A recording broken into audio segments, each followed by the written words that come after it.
بسم اللہ الرحمن الرحیم نحمدہ و نصلی علی رسولہ الکریم۔ السلام علیکم ورحمۃ اللہ وبرکاتہ۔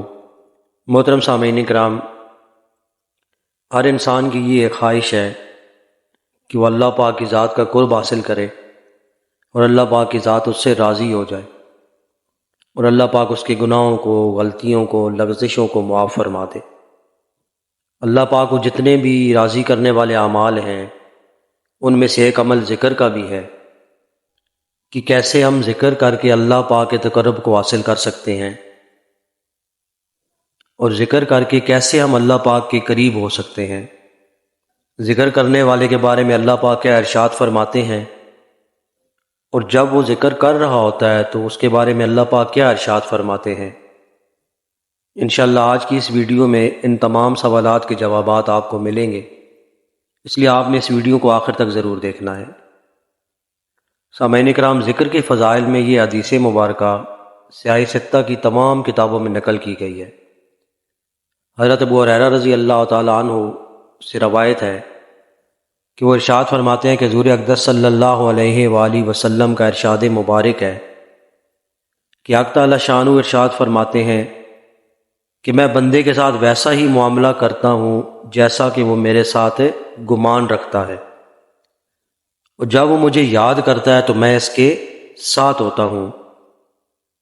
بس اگر وہ مجھے اپنے دل میں یاد کرتا ہے تو میں بھی اس کو اپنے دل میں یاد کرتا ہوں، اور اگر وہ میرا مجمع میں ذکر کرتا ہے تو میں اس مجمع سے بہتر یعنی فرشتوں کے مجمع میں جو معصوم اور بے گناہ ہے اس کا تذکرہ کرتا ہوں۔ اور بندہ اگر ایک بالشت میری طرف متوجہ ہوتا ہے تو میں ایک ہاتھ اس کی طرف متوجہ ہوتا ہوں، اور اگر وہ ایک ہاتھ بڑھتا ہے تو میں دو ہاتھ اس کی طرف متوجہ ہوتا ہوں، اور اگر وہ میری طرف چل کر آتا ہے تو اللہ پاک ارشاد فرماتے ہیں کہ میں اس کی طرف دوڑ کر چلتا ہوں۔ محترم سامعین کرام، اس حدیث شریف میں کئی مضمون وارد ہیں۔ اول یہ کہ بندہ کے ساتھ اس کے گمان کے موافق معاملہ کرتا ہوں، جس کا مطلب یہ ہے کہ حق تعالی شانہ سے اس کے لطف و کرم کی امید رکھنا چاہیے اور اس کی رحمت سے ہرگز مایوس نہیں ہونا چاہیے۔ یقیناً ہم لوگ گناہ گار ہیں اور سراپا گناہ ہیں، اور اپنی حرکتوں اور گناہوں کی سزا اور بدلہ کا ہمیں یقین بھی ہے، لیکن اللہ کی رحمت سے مایوس بھی نہیں ہونا چاہیے، اور یہ وعید نہیں ہے کہ حق تعالی شانہ محض اپنے لطف و کرم سے ہمیں بالکل ہی معاف فرما دیں۔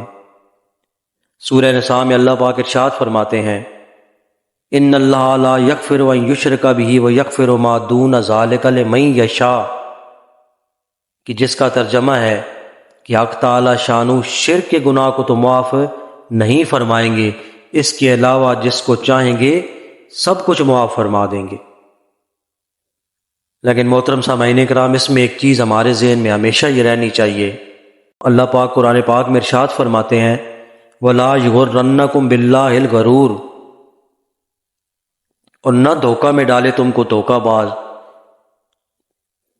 یعنی شیطان تم کو یہ نہ سمجھائے کہ گناہ کیے جاؤ اور اللہ غفور الرحیم ہے۔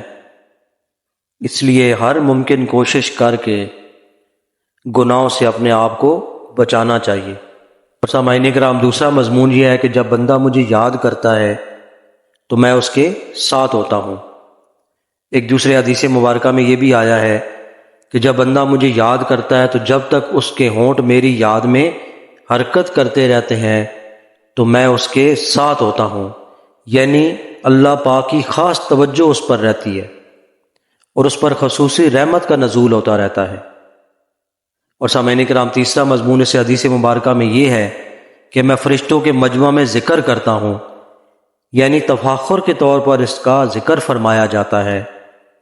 ایک تو اس وجہ سے کہ آدمی کی خلقت جس ترکیب سے ہوئی ہے اس کے موافق اس میں اطاعت اور معصیت دونوں کا مادہ رکھا ہوا ہے۔ اسی لیے سامعین کرام، انسان کی اطاعت، اس کی عبادت فرشتوں کی عبادت سے اس وجہ سے بھی افضل ہے کہ انسان کی عبادت کس کے ساتھ ہے؟ غیب کے ساتھ ہے، اور فرشتوں کی عالم آخرت کے مشاہدہ کے ساتھ ہے۔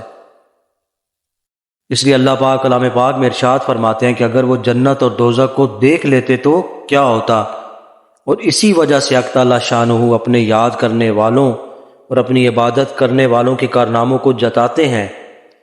اور سامعین کرام، چوتھا مضمون اس حدیث مبارکہ میں یہ ہے کہ بندہ جس درجہ میں حق تعالی شانہ کی طرف متوجہ ہوتا ہے، اس سے زیادہ توجہ اور لطف اللہ جل شانہ کی طرف سے اسے بندہ پر ہوتا ہے۔ اور یہی مطلب ہے اللہ پاک کے قریب ہونے اور دوڑ کر چلنے کا کہ میرا لطف اور میری رحمت تیزی کے ساتھ اس کی طرف چلتی ہے۔ اور سامعین کرام، اب ہر شخص کو اپنا یہ اختیار ہے کہ وہ جس قدر اللہ پاک کی رحمت کو اپنی طرف متوجہ کرنا چاہتا ہے اتنی ہی اپنی توجہ اللہ تعالیٰ کی طرف بڑھا دے۔ اس لیے سامعین کرام، ہمیں اللہ پاک سے یہ دعا مانگتے رہنا چاہیے کہ اللہ پاک ہماری زبان کو اپنے ذکر میں رطب اللسان رہنے کی توفیق عطا فرمائے۔ اللہ پاک ہمیں اس پہ عمل کرنے کی اور اس پیغام کو دنیا کے ہر انسان تک پہنچانے کی توفیق عطا فرمائے۔ اپنا اور اپنے پیاروں کا بہت خیال رکھیں، 5 وقت کی نماز ادا کریں۔ اللہ پاک آپ سب کو جزائے خیر عطا فرمائے۔ جزاکم اللہ خیر۔